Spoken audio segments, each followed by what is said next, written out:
নাই চোখটা পরিষ্কার করেন, নাই কানটা পরিষ্কার করেন। সেই ছায়া বাজেট এই বাজেটের ধারে কাছে নাই। এই বাজেট স্বপ্ন বুননের বাজেট, এ বাজেট স্বপ্নের সোপান বেয়ে এগিয়ে যাওয়ার বাজেট। সেই 1733 সালে পৃথিবীর ইতিহাসের প্রথম বাজেট যখন ব্রিটিশ পার্লামেন্টে উপস্থাপিত হয়েছিল, তারপরের থেকে সে ব্রিটেন যেখানে এগিয়ে গেছে, আমরা ঠিক সেই একই পথে উচ্চাভিলাষী এবং স্বপ্নবিলাসী বাজেট নিয়ে এই বাংলাদেশকে সেরকম একটি স্তরে নিয়ে যাব, একটার পর একটা করে। সেখানে আমাদের যত বাধার প্রাচীর আসুক, সমস্ত বাধার প্রাচীর এবং ব্যারিকেড আমরা ভেঙে ফেলবো। মাননীয় স্পিকার, এই বাজেটে মূল্যস্ফীতি নিয়ন্ত্রণের কথা বলা হয়েছে, এই বাজেটে কর ছাড়ের কথা বলা হয়েছে, এই বাজেট সামাজিক সুরক্ষার কথা বলা হয়েছে। এত কিছু বলার পরেও যারা এই বাজেটকে ধন্যবাদ জানাতে পারেননি, তাদের বলবো, হয় তাদের মনটা পরিষ্কার করেন, নাই চোখটা পরিষ্কার করেন, নাই কানটা পরিষ্কার করেন।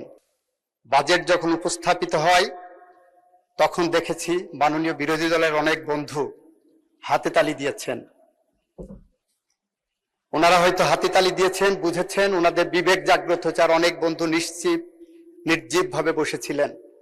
আজীব এই বাজেটের মধ্যে বাংলাদেশের এমন কিছু না আছে যার থেকে ওনারা ভালো দিতে পারতেন। ওনারা একটা ছায়া বাজেট দিয়েছেন মাননীয় স্পিকার। সেই ছায়া বাজেট যে সমস্ত খাতে দিয়েছেন সেটার সাথে যদি আমাদের এটা মিলাবেন, যারা একটা বাজেট পর্যালোচনা করেন তারা বুঝবেন যে সেই ছায়া বাজেট এই বাজেটের ধারে কাছে নাই। এই বাজেট স্বপ্ন বুননের বাজেট, এ বাজেট স্বপ্নের সোপান বেয়ে এগিয়ে যাওয়ার বাজেট।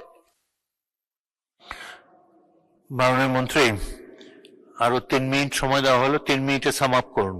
মাননীয় স্পিকার, এই বাজেটকে সামনে রেখে আমরা যেমন বাংলাদেশ চাই, সেই বাংলাদেশ হলো যে বাংলাদেশে একজন সাধারণ মানুষ একটি সুশাসন পাবে।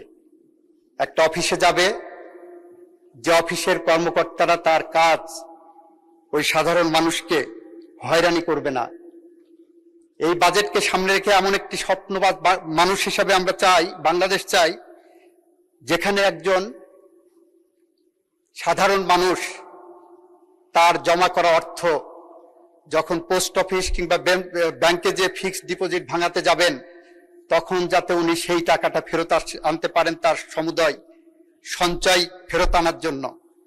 সেখানে কোনো ব্যাংক দখলের প্রশ্ন আসবে না। মাননীয় স্পিকার, আমরা এমন একটি বাজেট এখানে পেয়েছি যে বাজেট দিয়ে সুশাসন প্রতিষ্ঠা করার জন্য, ন্যায় বিচার প্রতিষ্ঠা করার জন্য, বাংলাদেশের মানুষের আশা আকাঙ্ক্ষার জায়গা প্রতিষ্ঠা করার জন্য, বাংলাদেশের আইনের শাসন প্রতিষ্ঠা করার জন্য, মানবাধিকার এবং গণতন্ত্র প্রতিষ্ঠা করার জন্য আমরা একটি স্বচ্ছতার মধ্য দিয়ে এগিয়ে যেতে পারি। মাননীয় স্পিকার, আমাদের মাননীয় প্রধানমন্ত্রী বক্তৃতায় বলেছেন আমরা লুটপাটের অর্থনীতি বন্ধ করতে চাই।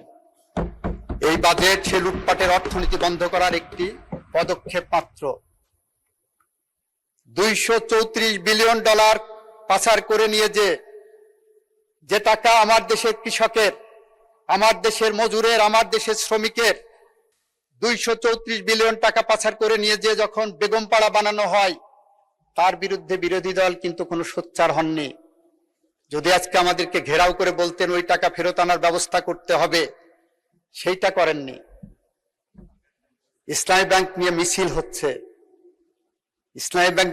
হচ্ছে। একদিকে মাননীয় বিরোধী দলের নেতা তার লিখিত বক্তব্যে বলেছেন তার পুরনো শেয়ার হোল্ডারদের ফেরত দেওয়া হোক।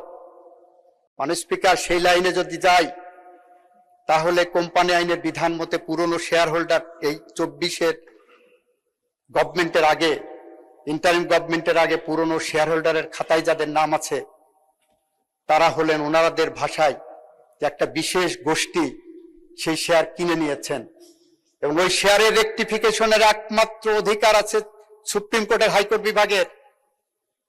যদি চান তাদের হাতে ফেরত দেওয়ার জন্য আসেন, আইনি ব্যাটেল করি, আর্গুমেন্টে বসি। তাদের ফেরত দিতে চাইলে বলেন, জনসমক্ষে আসি, আমাদের কোনো অসুবিধা নাই। আমরা সেই কারণে বলছি, যেটা বলছেন, যেটা ভাবছেন, যেটা আন্দোলন করছেন বুঝে করেন।